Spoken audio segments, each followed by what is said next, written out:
Welcome back to the World Through Zen Eyes podcast. I am Myung Ansanim here with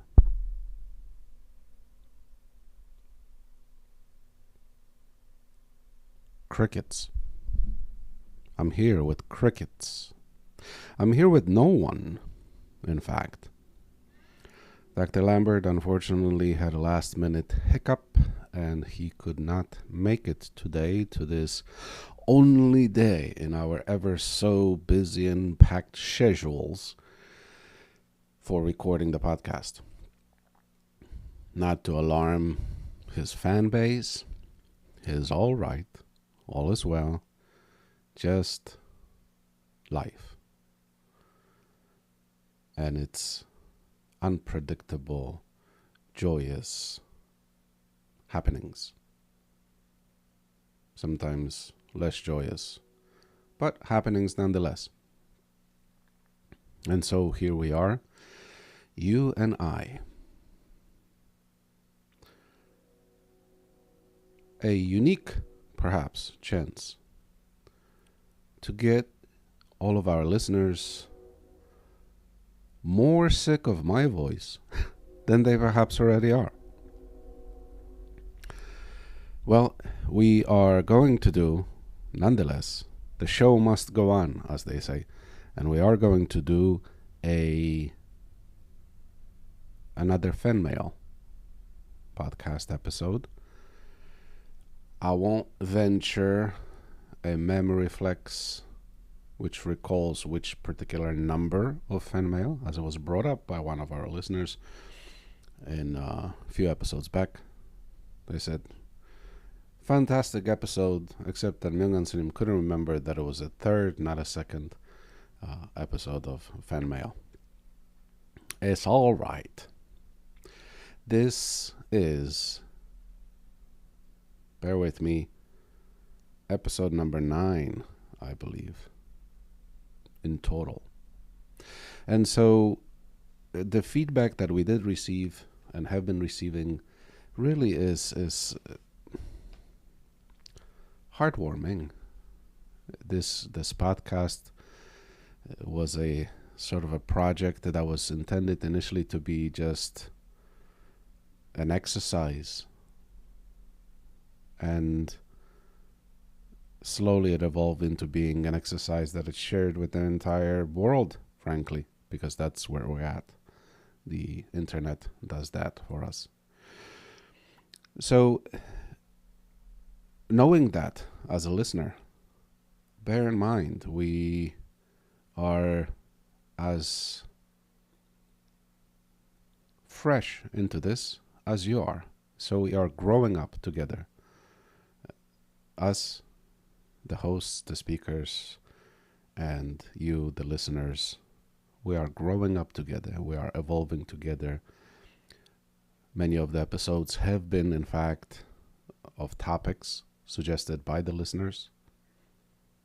We already have the topic for the next episode, worry. What is the Buddhist take on worry? And can you speak on that? So that will be the next episode.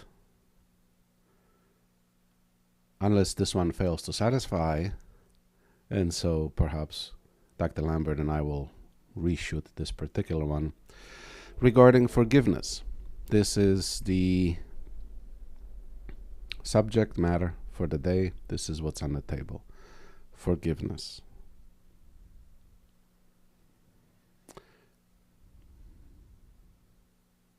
I think the first thing to consider is the place, emotionally and psychologically, that we come from when we engage in forgiveness.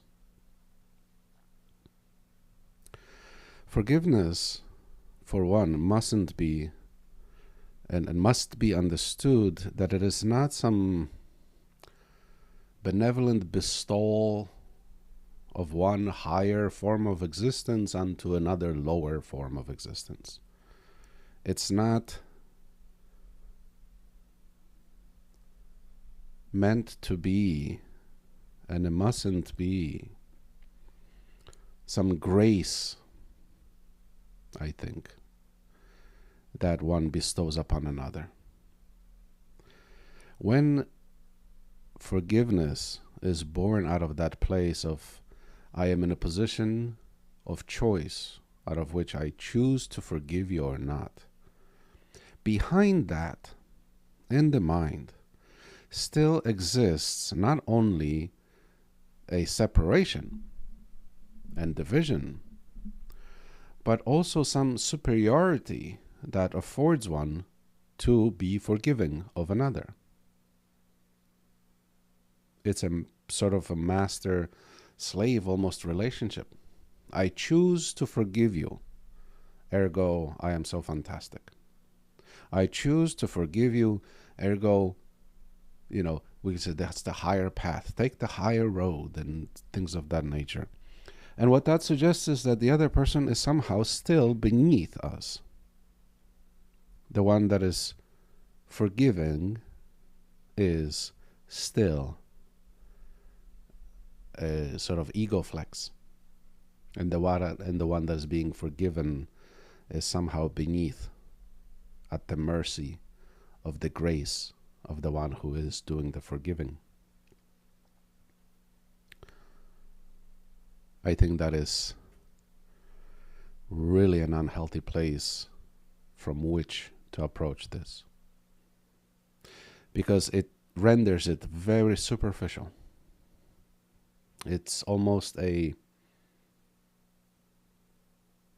act, if you will, because of forgiveness, and for it to be genuine and pure and true, must also be a change of heart, a change of perspective. It must be deeply visceral experience on a part of the one who is doing the forgiving.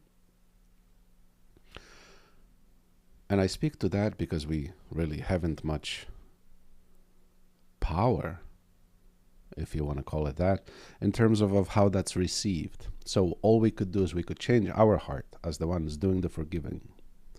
And whether the one that is being forgiven accepts it or not, or accepts it and understands it or not,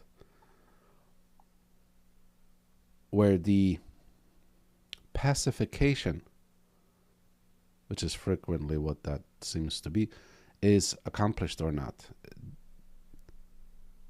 that we haven't much control over. We don't have the control over the other. So we do a lot of inner work. We do a lot of the things that we do for oneself, by oneself, within oneself, and sort of cross our fingers and hope that the other side is doing that same work. So that's the first orientation, from the place from which we are doing the forgiving. Must be a place of purity, must be a place for this forgiveness to be genuine. It must be a transformation at the heart,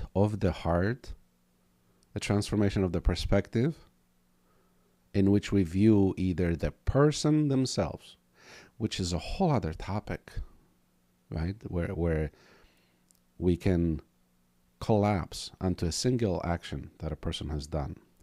And this could be perhaps infuriating to some people, because some people have done the one singular horrid act in their lives. And the truth of the matter is that, people are then serving the repercussions of that. But it isn't the entirety of the person. It isn't the entirety of the human being. So we must have a transformation of heart in terms of how we view a person, that person in particular, or those people in particular, and open our mind broadly enough to consider all of the other elements that make up an individual. we also then need a transformative element within one's own heart to understand what makes up existence, what makes up the interaction between one person and another. We skip over so many elements that are at play. We think I am here, you are there, I did a thing or you did a thing, and that, now I can or will not forgive you for the thing, etc., etc. But we forget the more subtle and yet ever so more powerful of a element, which is this connection we call inyan. Nothing in this world is of itself. Nothing. Everything is a compounded thing. Everything is a coming together of such grand multitude of elements that to isolate one single element and to lay blame upon it means to not see life for what life is. It's to dismiss the complexity that makes things what they are. Things are simultaneously nauseatingly simple and dizzyingly complex.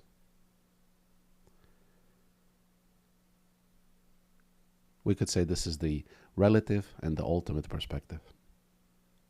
Because in the turbulence and the cacophony that is life, and the roar and the happenings and the constant overwhelming buzz and fuzz and fizz of existence, actually, the principles governing it are rather simple. And in fact, it's this element of things being so simple that we cannot and we struggle to grasp the fundamental building blocks of existence, of who we are, etc., etc., etc. We complicate things. We complicate things to a unbelievable degree. We complicate things to an unbelievable degree. And so, amidst of this complication, we build for ourselves headaches. But I digress or meander. Forgiveness. Forgive me for my digressions, will ya? Which actually conjures up that, and I hope I don't butcher it, but that famous phrase uttered by a bodhisattva.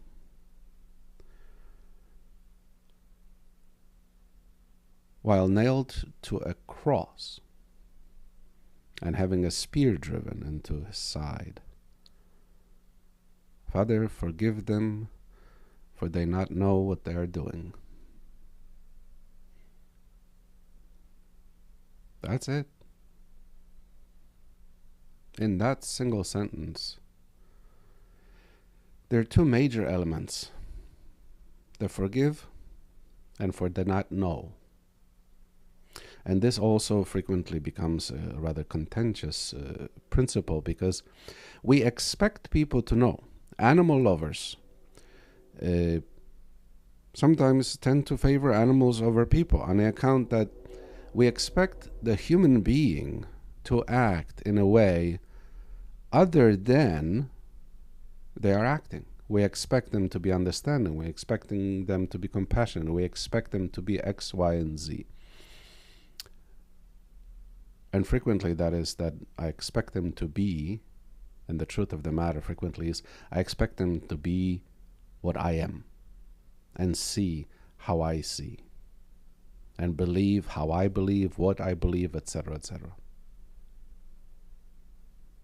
It's oppressive. We must open our hearts to allow for a person to be who the person is. And this is not by any means a pardoning of transgressions of one man against another. It's not. It's not by any means an excuse. And it is not by any means to say, well, that's how they are. What are we going to do? That is so far from compassion that it's nearly cruelty of a different kind. But to help along, to help another one along on the journey of life on which we are all on,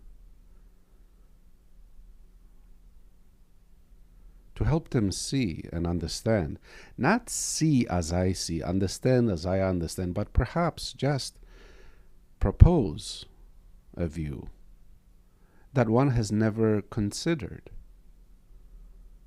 And yes, sometimes it may seem that a person is simply refusing to budge from their standpoint. And this is where, again, our individual convictions come to play, and they say, look at them. They're just blatantly refusing to see the way, see the light. And it's this, I could stand and say that of another person that I'm seeing. Maybe I'm watching them from behind. Maybe they're doing action, I'm behind them, and I see what they are doing, and I say things like, look at you. Look at them. Their ignorance. Look at them. Stupidity and malice and this and that. And frequently, the reality of the fact is that there's someone behind me looking at me doing the same exact thing then.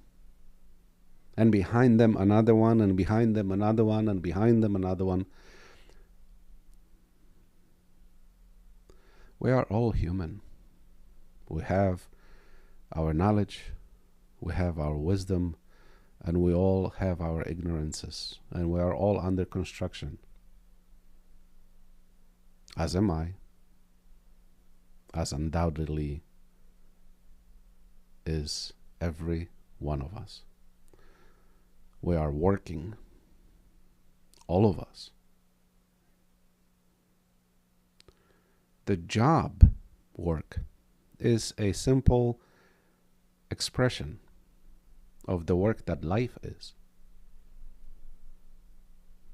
We just sometimes get lost in it and forget why we are working. And the working in of itself replaces that for which we are working for. And I digress again. Forgive me for my digressions.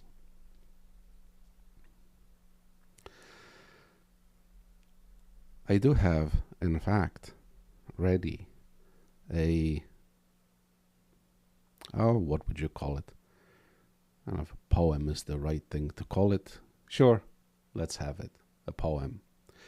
Or a thing that I had written a number of years ago at the end of an ango. An ango is a meditation season, if you will. 100 days, 90 days usually. The proper ango is so. One can do the ango that is traditionally within the Buddhist tradition. So in Korean Zen, it's twice a year. Right, the monsoon season and the winter season. But one could do an ango when one needs to as well.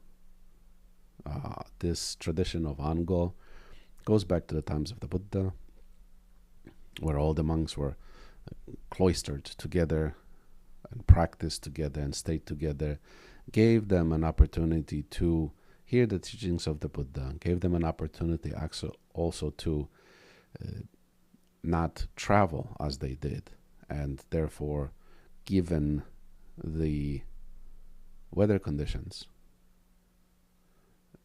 to stay out of danger, and other reasons. So, perhaps as an end to a shorter episode. No promises made. This apparently is the summer ongo of 2022, and at the end of the retreat season, this is sort of what coalesced, and so I will share it with you here on account that it's of the topic. Forgive. The insulted insult, the shamed shame, the pitied pity, even if they have to find someone more pitiful, if not someone, then something, and if no one or no thing pitiful enough, beneath them enough is found, they will invent it. The angered rage. Frequently, when they can't rage on their abuser, they find someone weaker to rage onto. The miserable seek out those in greater misery. So too it is for the whole gamut of human emotion. We share. We share. It is innate in us. We share our hatred and love, our joy and misery, suffering and happiness. We share the good and the bad. The good, we share to invite more of it. The bad, we share to free ourselves of it. We see the good as born of us, birthed from us, gifted into the world by us. But the bad we see as imparted unto us, spewed unto us, forced upon us. Wake up. Wake up. One is a dream, and the other a nightmare. It is all from us. Beware, however, the danger. Having found no one or thing blameworthy, find oneself not blamed and punished, by simply accountable. Having forgiven others, forgive yourself, and so wipe clean your heart. Forgive. Don't simply listen to the word forgive. Look at it. Forgive with your eyes. Forgive with your skin. Forgive with every one of your senses. Forgive with your heart and soul. Forgive with every twist and turn of your brain and every twist and turn of your intestines. Forgive your son and your daughter. Forgive your inner child and its trauma. Forgive your siblings. Forgive your mother and your father. Forgive your neighbor, your city, your country. Forgive the world. Forgive with every molecule of your being. Forgive. For therein lies freedom and peace. Forgive the fly, its buzzing. Forgive the lion, its roaring. Forgive the flower, its fragrance. Forgive the winter, its cold. Stop it. Here and now, defang the gears of karmic wheels so that they bite no more and therefore turn no more. Cycles broken. Seize to look for who to blame. Then the blameless self appears before you, shining, bright, and still. And where there is blameless self, there is a blameless other, and a single thought of forgiveness purifies the entire universe and every being within it. So, forgive.